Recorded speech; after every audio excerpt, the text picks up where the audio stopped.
नमस्कार। बेटी विवाह के एगो गाना हमनी के गईले रही जा शॉर्ट्स में, ओकर फरमाइश बा पूरा गाना गा के लक्ष्मी पांडे जी के। हाँ, लक्ष्मी पांडे जी के फरमाइश बा ये गाना पूरा सुने के। तो रोरा खातिर गाना लेके आगे नीचे देखी जा, सुनी जा, बताइए क्वेश्चन बा। कहाँ बाजे उखिया पाजी गाइले रासे गुने भारी गाइले। कहाँ बाजे उखिया पाजी गाइले रासे गुने भारी गाइले। अरे माई कहाँ से आइले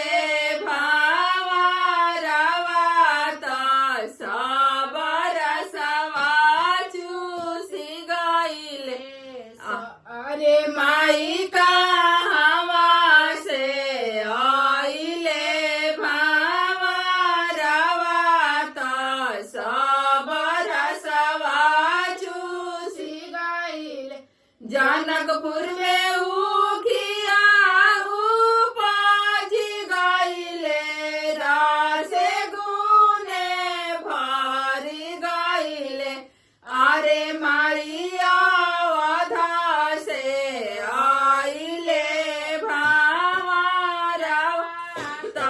सबर सवा चूसी गाइले। अरे माइया वधा से आइले भावा रवा सबर सवा चूसी गाइले। चिठिया जे लिखले बेटी के पापा भेजले समाधि के पास। अरे समधी बारी जी नाया पना भावा रवा तो सबर सवा चूसी गाइले।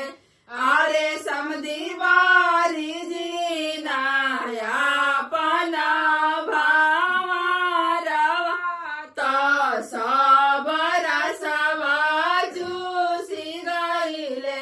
चिठिया जे लिखले बेटी के पापा भेजले समाधि के पास। अरे समधी छोड़ रहीते बरदी भावा रवा तो अबऊ से आना भइले। अबऊ से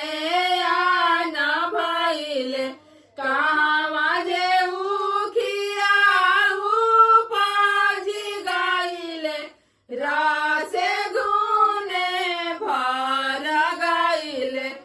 अरे माई कहाँ से आइले भावा रवा तो सबर सवा चूसी गाइले। सबर सवा चूसी गाइले। धन्यवाद।